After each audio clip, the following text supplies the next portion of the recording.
Warm greetings to the officials and members of the Philippine Academic Society of Community Medicine and the Association of Philippine Medical Colleges. It is my honor to present to you today the initiatives of the Department of Health on reorienting health professions education curricula towards primary healthcare.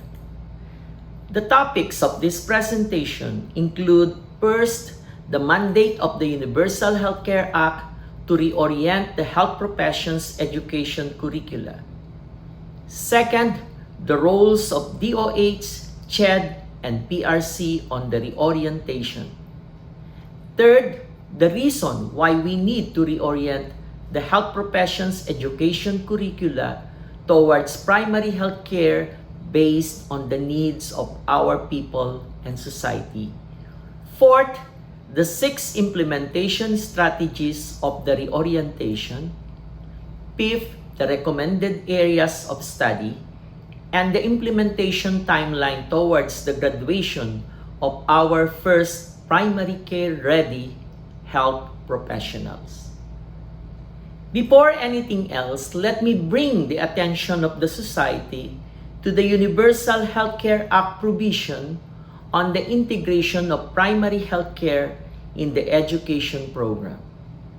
Section 25 of the Universal Healthcare Act stipulates that the DOH, CHED, and PRC, in coordination with duly registered medical and allied professional societies, shall reorient medical and allied professional education and health professional certification and regulation towards producing health workers with competencies on the provision of primary health care. This was expounded in the Universal Healthcare Act implementing rules and regulations, which specified the reorientation of healthcare professional and healthcare worker curricula towards primary healthcare, among others. Actually, the Universal Healthcare Act supplements the Philippine Qualifications Framework Act that mandates the state to establish, maintain, and support an integrated system of education that is relevant to the needs of the people and society. Reoriented health professions education curricula will redound to primary care ready health professionals upon graduation and passing of licensure examinations. This means that health professionals can be readily placed in all primary care facilities with little need for further training in order to deliver the primary care services needed by the Filipino people. The DOH, CHED, and PRC jointly issued the guidelines for the reorientation of health professions education curricula and training programs to primary health care in coordination with the duly registered medical societies. The guidelines provide the mechanism for determining the recommended areas of study in public health to be incorporated in the curricula of all health services education. Likewise, educational outcomes focusing on primary care are to be incorporated in the education programs, in the continuing professional development programs for health professions, and in the certification programs for healthcare workers.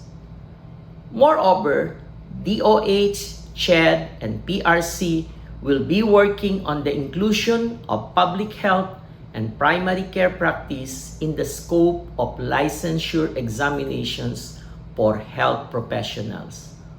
All 3 agencies will review assessment of learning outcomes as mandated under the Philippine Qualifications Framework Act and align them with the needs of the Universal Healthcare Act, particularly on primary healthcare. Please note that the same agencies are tasked to jointly undertake the review and revision of curricula. At this point, let me discuss with you the essence of reorienting curricula towards primary healthcare. Primary healthcare, as shown by the framework, is the overall approach or philosophy in strengthening healthcare delivery system with primary care among its foundation. This framework shows the importance of primary care on completing the critical inputs to primary healthcare. This approach can be integrated in all 13 health professions education programs, such as medicine, nursing, midwifery, dentistry, medical technology, pharmacy, and physical therapy. This can also be included in the education programs for occupational therapy, nutrition and dietetics, optometry, radiologic technology, respiratory therapy, and speech pathology. The curricula of health professions can be reoriented towards primary health care through 6 strategies. First, inclusion of primary health care in learning outcomes with focus on public health and primary care to support Universal Healthcare Act implementation. Second, conduct of faculty development programs like faculty immersion in primary care facilities aimed at shifting the approach towards prioritizing primary health care over curative or hospitalist approach. Third, inclusion of primary care competencies in student internship and immersion program objectives. Fourth, inclusion of universal healthcare in student orientations, including counseling programs that promote careers in public health and primary care. Fifth, incorporation of primary healthcare areas of study in the table of specifications of the licensure examination of all health professions. And lastly, implementation of return service obligations for government scholars in priority primary care facilities.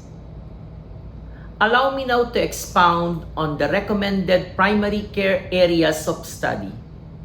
These cover both population-based and individual-based health services. Population-based health services may include mass interventions in public health, health promotions and communication, and health program management. On the other hand, individual-based health services may include counseling, screening and diagnosis, and treatment. These areas of study can be incorporated by CHED in the curricula of the various health professions education programs and by PRC in the health professional licensure examinations. Academic year 2021 to 2022 is the start of the transition for phased reorientation of curricula through review of learning outcomes and alignment or addition of public health topics in various subjects. Internship programs for incoming interns for academic year 2022 onwards must include primary care competencies.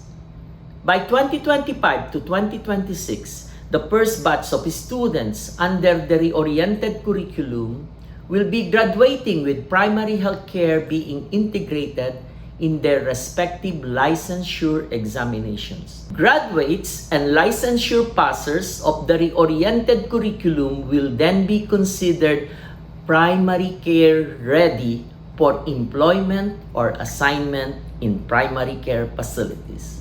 I hope that the insights on the reorientation of health professions education curricula toward primary health care that we presented will be able to guide the Philippine Academic Society of Community Medicine and the Association of Philippine Medical Colleges in developing course syllabi that integrates primary health care for medical education and examination.